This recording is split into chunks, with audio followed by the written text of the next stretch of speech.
Tactical coming the stand side now with James Doyle, and it is Tactical who wins. This week, the Queen's colt wins at Royal Ascot. William turns 38, and Kate's on the cover of People.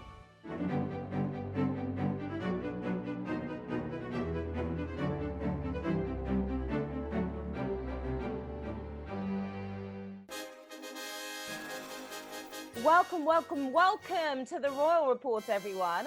I'm your host, Sharon Carpenter, and it's been another busy week for the royal family, so let's get right to the news. On Wednesday, the Queen no doubt celebrated when one of her prized thoroughbreds, Tactical, won the Windsor Castle Stakes at Royal Ascot. This was the Queen's 24th victory at the annual event, but sadly, due to the COVID-19 crisis, this is the first time in 73 years that Her Majesty was unable to attend in person, although I'm sure she was cheering just as loudly while watching on TV. That same day, we learned 30-year-old Kristen Stewart has signed on to play Princess Diana in the upcoming drama Spencer. The film, which is expected to begin production in early 2021, will take place over 3 days as the People's Princess realizes she needs to end her marriage to Prince Charles. Looking forward to this one for sure.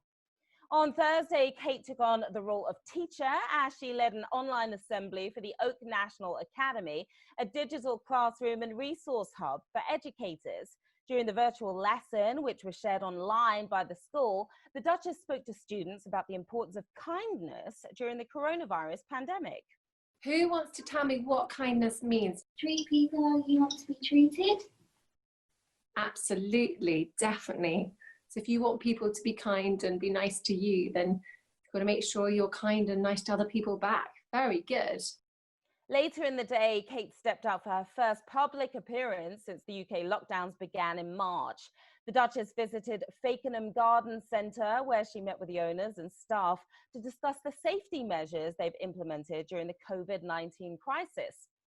Also on Thursday, Prince Charles and Camilla returned to London to host French President Emmanuel Macron. The visit was in honor of the 80th anniversary of the famous 1940 speech made by Charles de Gaulle after his arrival in London following the fall of France. The moving radio broadcast is celebrated for igniting the French resistance against the Nazi occupation. On Sunday, Prince William turned 38. Of course, everyone here at the Royal Report would like to wish the Duke of Cambridge a happy belated birthday. Also this weekend, we learned that royal biographer and historian Robert Lacey will be releasing a new book in October titled Battle of Brothers, William and Harry, the Friendship and the Feuds. According to a press release obtained by People, the book, which is to be published by HarperCollins, will address the unique and complex relationship at the heart of the royal family's recent woes. Sounds like a must-read to me.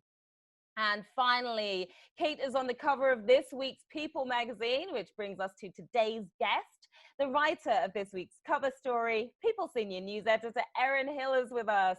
Erin, so glad to see you. How are you doing? See you. Awesome. All right, let's dive right in, shall we? As your article titled The Art of Being Kate points out, last week, the Duchess made her first public appearance in 91 days when she toured Fakenham Garden Centre in Norfolk. Now, the past 3 months of isolation have been a lot for all of us to handle, but Kate and, of course, William have also had to deal with a period of massive transition due to Harry and Meghan's move to LA. So, Erin, what can you tell us about how Kate has been holding up and what the past 3 months have been like for her? You know, Kate herself admitted that there have been ups and downs throughout this isolation period. And she and William moved their 3 children to their country home, Anmer Hall, about 112 miles north of London, their country estate where they have a lot more room, it's more isolated. And they've certainly been keeping really busy and trying to keep as much of a regimented schedule as possible for the kids and kind of juggling homeschooling and keeping the little one busy. Louis just 2, and with a 5 and 6-year-old, of course, she's got her hands full, and she's also trying to balance, you know, her shift in her work to virtual calls and connecting with her organizations and charities and trying to keep as much of a presence as possible. So it's been an adjustment, but she's been handling it beautifully. Now, you also wrote about, and I'm going to quote you here because I love this line, how Kate, as the future queen who is raising a future king, is expected to flawlessly fill multiple roles. Princess, supportive spouse, hands-on mum, international bridge builder, charity advocate, style icon, and more. So yes, there's a lot on her plate, now more than ever. And then recently there was a cover story in the British magazine Tatler that claimed Kate was feeling overwhelmed by the vacuum resulting from Harry and Meghan's exit, a story that the palace promptly blasted for inaccuracies, even threatening legal action. So Erin, what can you tell us about this episode, and what are your sources telling you about how Kate is really feeling about her evolving role? Yeah, this report that came out insinuating that she's feeling stressed by extra workload now that Meghan and Harry are no longer a part of the royal family fold, was blasted in a rare move by the palace, who denounced the story and threatened legal action. And, sources close to Kate tell us that she would be, very resentful that someone would say that she's struggling and that it couldn't be further from the truth. It was a complete misrepresentation, that in fact she's relishing this role now more than ever. And it's true that in the past couple of years, we've really seen her come into her own, new confidence. And now that she's, a mother of 3 children, she's really accomplished a lot, and she's settled in the role. So this was an upsetting ordeal for her, for sure. I can imagine. All right, now switching gears a bit, you had another line I love.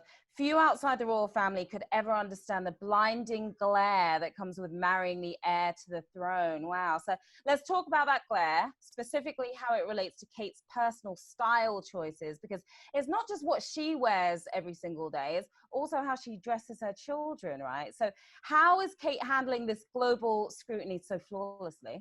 That's right. And she's, been under this, royal microscope for so many years now, and it's secondhand now, but it does extend to her children in terms of the clothes they wear. So she makes a conscious effort, especially now more than ever, making sure that the clothes are a little more inexpensive. She has to pay close attention to the brand she wears. She makes sure to wear traditional British brands to really kind of pay honor to her home country and to bring in revenue there. So every eye's on her from everything she does, from stepping out of a car and every foot she takes, and what she does with her hands and how she speaks. But she doesn't seem to ever bat an eye at any of the stress, and she's just the extreme grace under pressure. And finally, let's talk about Kate and William, the team. They really do seem to have this perfectly balanced partnership, and never for a minute do we doubt that they are very much in love, right?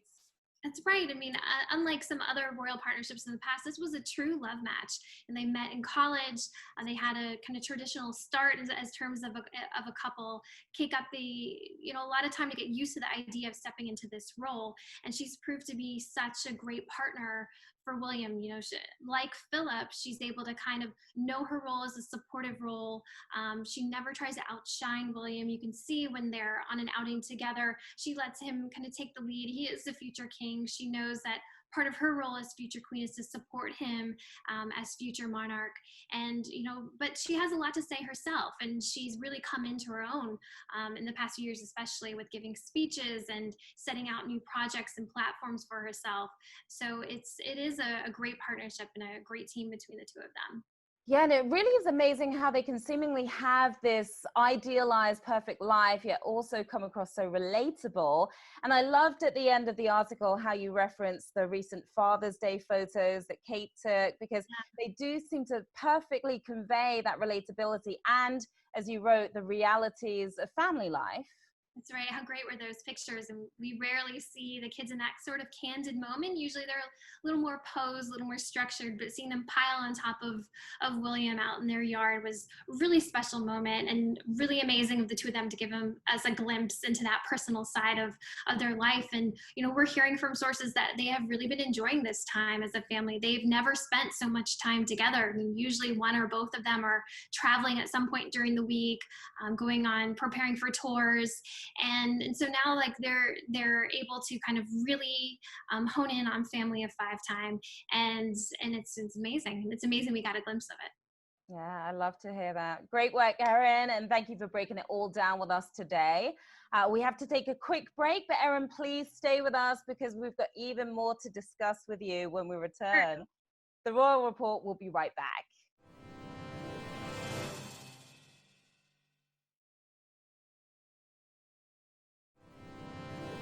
Welcome back to the Royal Report. People Senior News editor Erin Hill is still with us. And now we're going to break down last week's People article, Sophie, Countess of Wessex, the Royal Secret Weapon. I think secret weapon is an excellent way to put it because a lot of our viewers may not be as familiar with the Countess as some of the more front and center royal family members. So first, I want to give a little background. Sophie, Countess of Wessex, is 55 years old, and she's been married to Prince Edward, the Queen's youngest son, for more than 20 years. They have two children, Lady Louise Windsor, who is 16, and James Viscount Severn, who is 12. The family residence is called Bagshot Park, which is located in Surrey, just 11 miles south of Windsor Castle and less than an hour away from London. So, Erin, tell us, why is the Countess of Wessex the royals' secret weapon?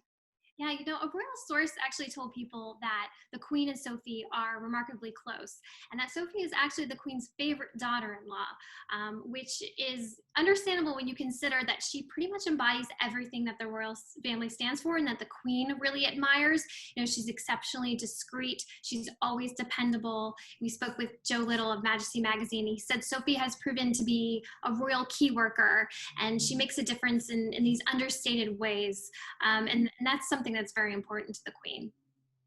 Sophie was 34 years old when she married Prince Edward back in 1999 at St. George's Chapel in Windsor Castle, which of course was the same place Harry and Meghan were married.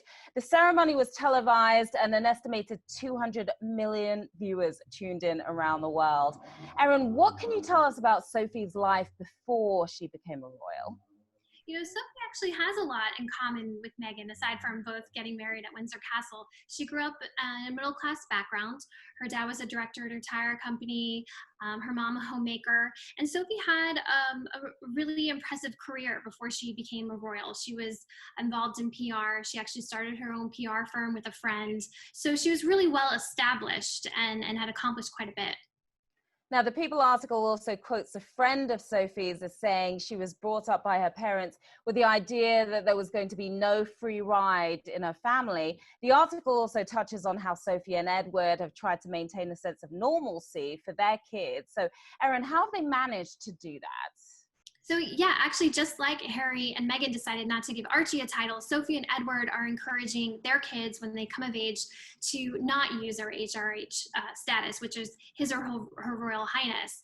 And you know, they're also encouraging them to lead work lives outside of the royal family. So they're trying to establish as much normalcy as possible. That extends to them as well. They're regulars at the school drop-off. When they chat with parents at the school, the parents are kind of shocked to realize that they were talking to a royal. They don't realize it till after the fact. So they are trying to establish a sense of normalcy.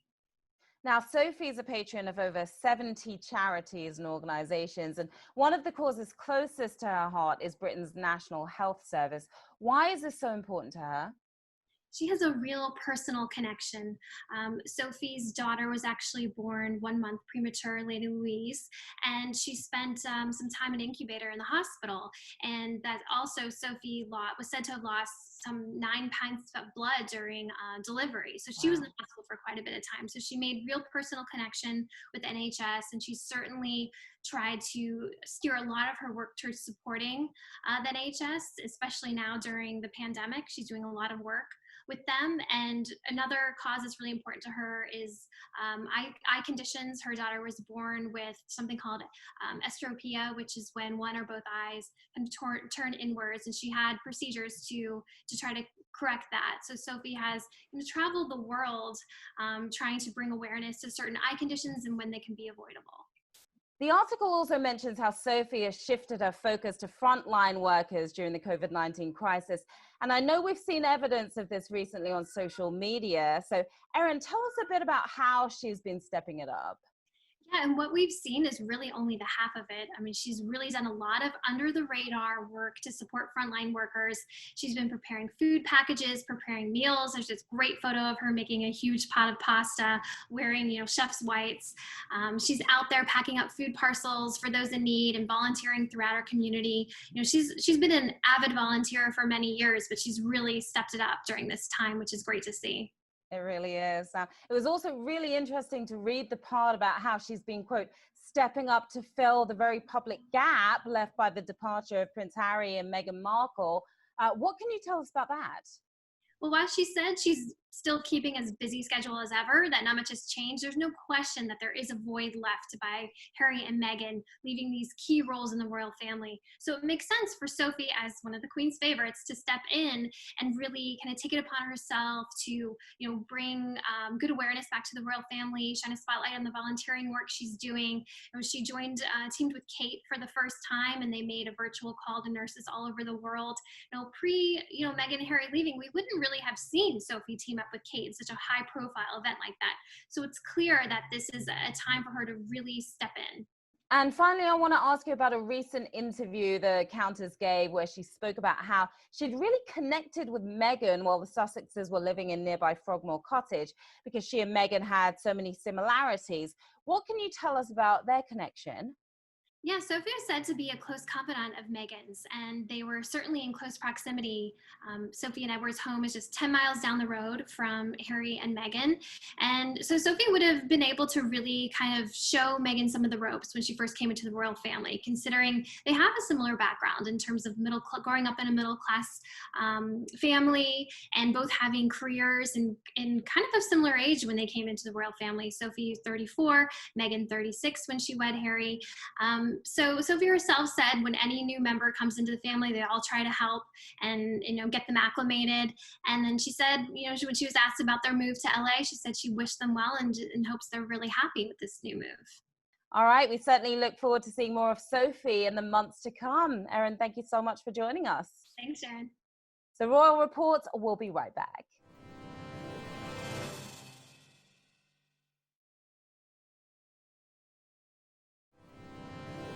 Welcome back. It's now time for our social media minutes with our social media correspondent, Jillian Fleischman. Jillian, how are you doing? Hi, Sharon. I'm doing great. Good to see you. So what do you have for us today? These may be some of my favorite royal posts ever. Last Wednesday, the royal family's Instagram shared these photos from the Countess of Wessex's visit to the UK charity Childline NSPCC. She thanks staff and volunteers for their work supporting vulnerable children during the COVID-19 outbreak. The group has provided over 2,000 counseling sessions a week since the pandemic began. Such amazing work. Also on Wednesday, the Kensington Royal Instagram story made its final call for entries for Kate's Hold Still photography project. It also included another batch of photo submissions for followers to see, which included this adorable pic titled Social Distancing. With submissions now closed, I can't wait to see what Kate's going to do with all these great pictures. Last Saturday, the royal family's page shared photos of the Queen's horses and details about the care they received these last few months. They play an important role in the day-to-day activities of the royal household, including ceremonial events, and the post also showed photos of them in the procession at recent royal weddings. The Queen has had a passion for horses since she was a young girl, and I love that she's sharing that with her followers. And finally, in honor of Prince William's 38th birthday this past Sunday, we got new Cambridge family photos, all taken by Kate. The Kensington Royal page posted this adorable photo the day before William's birthday, featuring him on a swing with George, Charlotte, and Louis. On Sunday, they treated followers to 2 more family photos of the prince playing and laughing with their kids. Too cute. William's birthday coincided with Father's Day, and the Cambridges shared even more new family pics on Kensington Royal. This one featuring the Duke with his father, Prince Charles, taken by Kate last year at Sandringham, and one of Kate as a child with her dad. What a week for the royals. And that's your social media minute. Now, Jillian, I've been loving seeing all the great hold still photos that Kate's been posting. I know you said the deadline for submissions was over. Do we know what happens next? We do. The project is in collaboration with the National Portrait Gallery, and 100 photos from all of these submissions will be selected to be a part of a digital photo gallery in August. Not quite sure where that gallery will be yet, but I promise to keep you posted. Well, I can't wait to see the gallery. Great work today, Jillian. Me too. Thanks, Sharon. The Royal Report will be right back.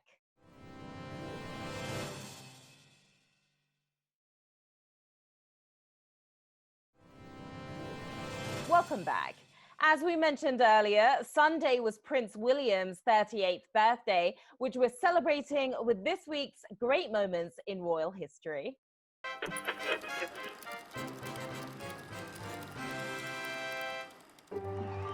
Is it the prettiest baby in the world? Well, he's not bad. On June 21st, 1982, at 9:03 p.m. in the famed Lindo wing of St. Mary's Hospital, Princess Diana gave birth to her first child and the future King of England, Prince William Arthur Philip Louis.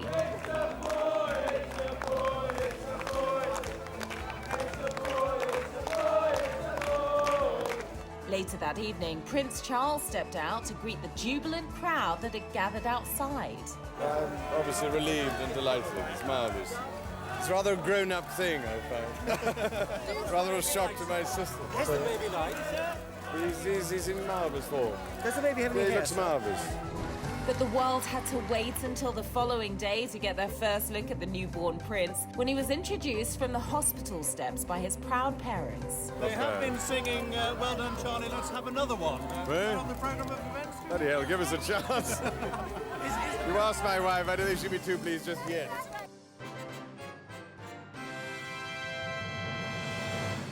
All right, now before we go, let's check in with Max, shall we? Max, aka the Count of Cuteness. How you holding up? Now, last week, of course, was Royal Ascot, which is always a big deal for Max because he, like the Queen, loves the ponies. But unlike the Queen, Max also loves to lay a little action on the outcome of the occasional race. Max, I'm curious, do you have a strategy? Do you study the horse's history on similar tracks, or perhaps favor certain trainers? How do you pick your horses? You bet on the coolest sounding name. All right, not exactly scientific, is it, Max? Well, here's a video Max sent me last week of him watching Royal Ascot. They're off. They race away, get away to a fairly decent line. Circus Maximus more down the centre, and his market rival Terrabellum is right up there as well. The white cap of Circus Maximus, a neck behind in second place, and then in blue and white is Sylvester de Souza on Fox Chairman. Mari's Diamond plugging on gamely. Here's Circus Maximus and Terrabellum to put down the challengers, though. Circus Maximus fighting back very strongly with a white cap as they race towards the line. Terrabellum and Circus Maximus, they are absolutely together. Well, it's officially a photo finish. That was an exceptional race. Here we go, the official result. Circus Maximus is called the winner. He's a good tough horse. Max, good for you. You won big on Circus Maximus. Tell us, how did you spend your winnings? Easy come, easy go, eh, Max? All right, Royal Watchers, that's our show for today. Remember to follow people on Twitter to watch the latest episodes of The Royal Report, streaming every Wednesday at 5:30 p.m. Eastern. I'm Sharon Carpenter. Stay safe, keep calm, and carry on.